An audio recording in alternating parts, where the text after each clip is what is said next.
Okay, welcome to Kwatle Kitle. ಈಗ ಮಿತ್ರ ಅವರೇ, ಅದರಲ್ಲೊಂದು incident ನಡೀತಲ್ಲ ಮುಚ್ಚಕಟಿಕನಲ್ಲಿ, ಅದನ್ನು ನಮ್ಮ ಆಡಿಯನ್ಸ್ಗೆ, ನಮ್ಮ ಜನಕ್ಕೆ ತಿಳಿಸ್ಲೇಬೇಕು ನೀವು. ತುಂಬ ಸೀರಿಯಸ್ ಆಗಿ ಆ ಪಾತ್ರದಲ್ಲಿ ನಾನು ತೊಡಸ್ಕೊಂಡ್ಬಿಟ್ಟಿದ್ದೆ. ಫಸ್ಟ್ ಶೋ ಒಂದು ವೀರಭೂಮಿ ಅನ್ನೋದು ಒಂದು ಪ್ರವಾಸಿ ಗ್ರಾಮ. ಬರುವಂಥ ಪ್ರವಾಸಿಗರಿಗೋಸ್ಕರ ಸುಮಾರು ಜನ ಕೂತಿದ್ದಾರೆ. ಫಸ್ಟ್ ಶೋ ನನಗೆ ಮೀಸೆಗೆ ಎಲ್ಲ ಹಾಕಿ, ಕಿರೀಟ ಎಲ್ಲ ಹಾಕಿ, ಆ ಗೆಟಪಲ್ಲಿ, ಸಕಾರನ್ ಗೆಟಪಲ್ಲಿ ಇದ್ದೀನಿ. ನಾಟಕ ರಿಹರ್ಸಲಲ್ಲಿ ಇದ್ದಂಥ ಜೋಶು ಅವತ್ತು ಕೂಡ ಇದೆ. ಭಾಳ ಖುಷಿಯಿಂದ ಸ್ಟೇಜ್ ಹತ್ತಿದ್ದೀನಿ. ನಾಟಕ ನಡೀತಾ ಇದೆ. ಮುಚ್ಚಕಟಿಕದ ಹೀರೋಯಿನ್ ಯಾವಾಗಲೂ ಹೀರೋಯಿನ್ ಹೇಳಿದ ನಾನು, ಅದಕ್ಕೆ ಕಳಿಸಿದ್ದು. ಶಾಂತಲಾ ಅಂತ ಒಬ್ಳು ಆರ್ಟಿಸ್ಟ್, ಭಾಳ ಅದ್ಭುತವಾದಂಥ ಆರ್ಟಿಸ್ಟು. ಪುರುಷೋತ್ತಮ ಮಂಚನ್ ಅಂತ ಚಾರುದತ್ತನ ಪಾತ್ರ ಮಾಡ್ತಾಯಿದ್ರು. ಅವಳನ್ನು ಸಾಯಿಸುವಂಥ ಒಂದು ಸೀನು, ಅಂದರೆ ಅವಳು ಸಾಯಿಸುವ ಸೀನು. ಅದಕ್ಕೋಸ್ಕರ ಮಹಾರಾಜರು ನನಗೆ ಮರಣದಂಡನೆ ಕೊಡ್ತಾರೆ. ನಾನು ಎಷ್ಟರ ಮಟ್ಟಿಗೆ ಇನ್ವಾಲ್ವ್ ಆಗಿದೆ ಅಂತ ಹೇಳಿದರೆ, ಇವನಿಗೆ ಮರಣದಂಡನೆ ನೀಡಿ ಅಂತ ಹೇಳಿದ ತಕ್ಷಣ ಓಡಿದೆ. ನಾನು ಸ್ಟೇಜ್ ಬಿಟ್ಟು ಓಡಿದೆ. ರಿಯಲಿ ನನಗೆ ನಿಜವಾಗ್ಲೂ ಕೂಡ ದಿಗಿಲ್ಲ, ನನ್ನನ್ನೇ ಸಾಯಿಸ್ಬಿಡ್ತಾರೇನೋ ಅಂತ ಓಡ್ಬಿಟ್ಟೆ. ನಾನು ಸ್ಟೇಜ್ ಬಿಟ್ಟು ಓಡಿದೆ. ಒಂದು 5 ನಿಮಿಷ ಕಕ್ಕಾಬಿಕ್ಕಿ ಆಯಿತು ಸ್ಟೇಜಲ್ಲಿ. ನನಗೆ ಗೊತ್ತಿಲ್ಲ, ಇಲ್ಲಿ ನಾನು ಒಂದು ಚಕಡಿ ಬಂದು ಕಕ್ಕ ಬಿಕ್ಕಿ ಅಂದರೆ ಗೊತ್ತಲ್ಲ, ಕಕ್ಕ ಬಿಕ್ಕಿ ಅಲ್ಲ, ಕಕ್ಕ ಬಿಕ್ಕಿ ಎಲ್ಲ ಬಂದ್ಬಿಟ್ಟಿತ್ತು. ನನಗೆ ಅಷ್ಟು ಭಯ ಆಗ್ಬಿಟ್ಟು ಅವ್ರು ಬಂದರು, ಇವರೆಲ್ಲ ಕನ್ವಿನ್ಸ್ ಮಾಡಿ ನನ್ನ ಕರ್ಕೊಂಡ್ಬಂದರು. ಜನ ಕೂತ್ಕೊಂಡಂಥ ಆಡಿಯನ್ಸ್ ಏನು ಅಂದ್ಕೊಂಡು ಅಂತ ಹೇಳಿದ್ರೆ, this is part of drama ಅಂತ, ನಾಟಕದ ಒಂದು ಭಾಗ ಅಂದ್ಕೊಂಡು. ಬಟ್ ಅದು ಭಾಗ ಆಗಿರಲಿಲ್ಲ. ನಿಜವಾಗ್ಲೂ ನಾನು ಭಯಪಟ್ಟಿದ್ದೆ. ಆಮೇಲೆ ನಾಟಕ ಎಲ್ಲ ಮುಗಿದ ಮೇಲೆ ಬಟ್ಟೆ ಕಳೆದಾಗ ಗೊತ್ತಾಯಿತು ನನಗೆ ಇದು ಆಗ್ಬಿಟ್ಟಿತ್ತು ಭಯದಲ್ಲಿ. ಅಲ್ಲಿ ನಿಜವಾಗ್ಲು ಇನ್ಫ್ಯಾಕ್ಟ್ ಆ ಡ್ರಾಮಾ ಮುಗಿದ ಮೇಲೆ ಎಲ್ಲರೂ ಬಂದರು, ಅಪ್ರಿಷಿಯೇಟ್ ಮಾಡಿದ್ರು ಗ್ರೀನ್ ರೂಮಲ್ಲಿ. ಕೊಟ್ಟಂಥ ಕಿಕ್ ಇಲ್ಲಿವರೆಗೂ ಸಿಕ್ಕಿಲ್ಲ. ಇಷ್ಟು ಸಿನಿಮಾ 86 ಸಿನಿಮಾಗಳಾಗಿದೆ. ಒಂದು ಹೆಚ್ಚು ಕಮ್ಮಿ ಒಂದು 1700 ಎಪಿಸೋಡ್ ಸೀರಿಯಲ್ಗಳಾಗಿದೆ. ಬಟ್ ಅವತ್ತು ಆ ಫಸ್ಟ್ ಡೇ ಸಿಕ್ಕಿದಂಥ ಕಿಕ್ ಇದೆ, ಅದು ಆ ಮಜಾ ಇನ್ನೂ ಸಿಕ್ಕಿಲ್ಲ. ಅದಕ್ಕೋಸ್ಕರ ಕಾಯ್ತಾ ಇದ್ದೀನಿ. ಆ ಹುಡುಕಾಟದಲ್ಲಿ ಇದ್ದೀನಿ ನಾನು ಇನ್ನೂ ಕೂಡ.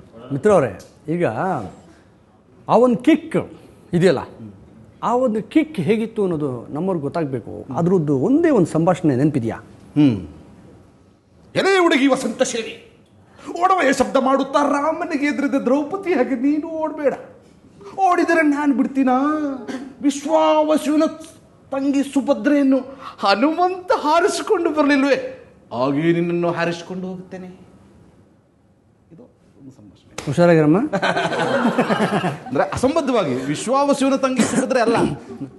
ಅವನು ನಿಮಿಷ ನನ್ನ ಕಡೆ ನೋಡ್ಬಿಟ್ಟು ಅವ್ನು ವಿಶ್ವ ಅಂತಿದ್ನಲ್ಲ, ನಾನು ಯಾವಾಗ ಬಂದಿದ್ದೆ? ಆಮೇಲೆ ತಂಗಿ ಕಳ್ಳ.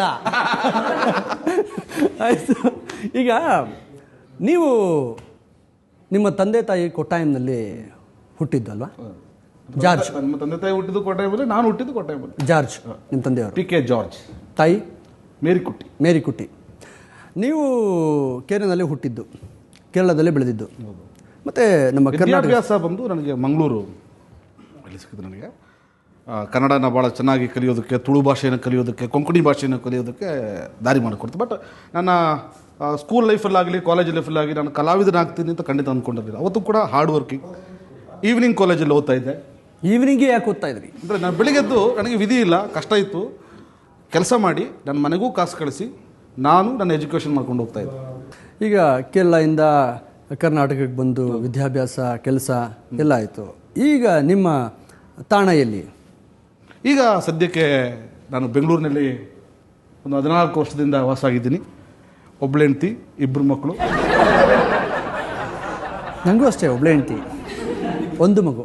ಮದುವೆ ಆದಮೇಲೆ ಒಬ್ಬಳು ಹೆಂಡ್ತಿ ಅವರಿಗೆ. ನನ್ನ ಕಾಲು ಕೈಯಲ್ಲಿ ಎಳಿತಾ ಇದೆ. ಆಮೇಲೆ ಇವ್ರಿಗೆ ಸಾಕಷ್ಟು ಭಾಷೆಗಳು ಚೆನ್ನಾಗಿ ಗೊತ್ತು.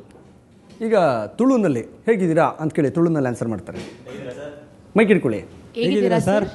ಏನು ಭಾರಿ ಅಡ್ಡಿ ಒಳ್ಳೆ ನಿಕ್ಲು ಮಾತಾಡಿ ಅಡ್ಡಿ ಒಳ್ಳೆರ. ಯಾವ ಭಾಷೆಯಲ್ಲಿ ಅವರು ಉತ್ತರ ಕೊಟ್ಟಿದ್ದು? ತುಳು ಅಲ್ಲ ಸರ್. ಕೇಳಿ ಅವ್ರನ್ನ.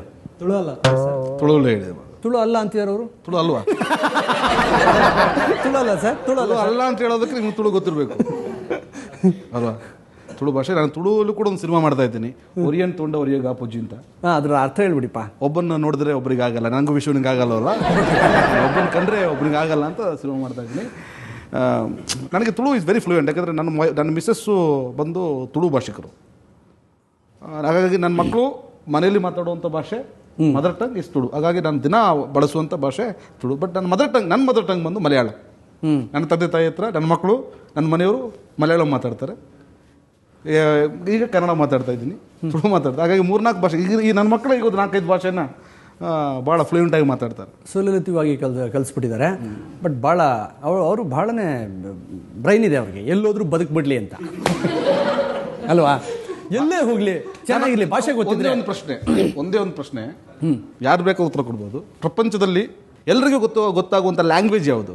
You are absolutely correct, body language.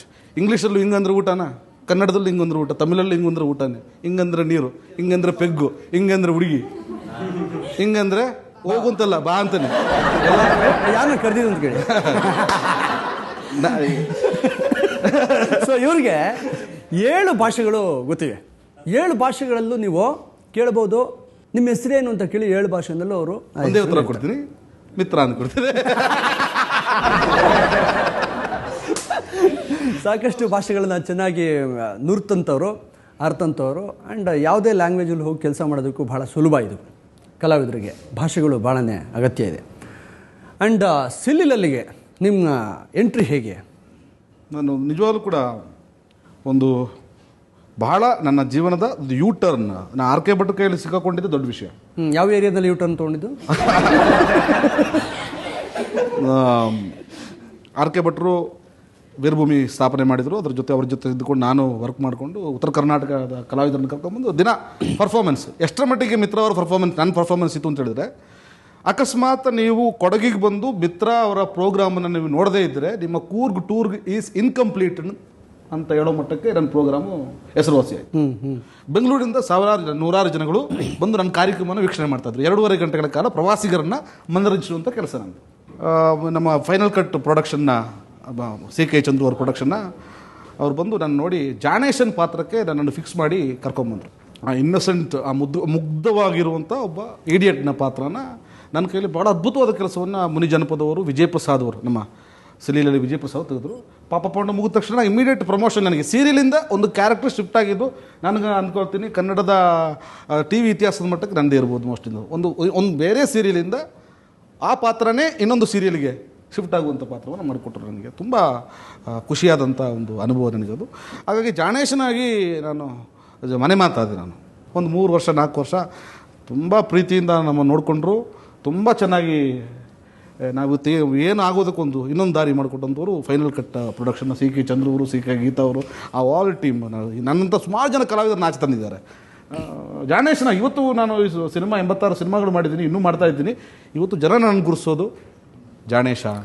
ಈ ಜ್ಞಾನೇಶ ಇದಾರಲ್ಲ, ಅದು ನನಗೊಂದು ಲೆಕ್ಕ ಗೊತ್ತಾಗ್ತಾ ಇಲ್ಲ. ಅದು ಆ ಲೆಕ್ಕನೇ ನನಗೆ ಒಂದು ಸ್ವಲ್ಪ ಕನ್ಫ್ಯೂಷನ್ ಆಗ್ತದೆ. ಅಯ್ಯೋ, ಏನು ಬೇಕಾದರೂ ಕೇಳಿ, ಲೆಕ್ಕ ಮಾತ್ರ ಹೇಳ್ಬೇಡಿ. ಲೆಕ್ಕದಲ್ಲಿ ನಾನು ಸ್ವಲ್ಪ ಹಿಂದೆ.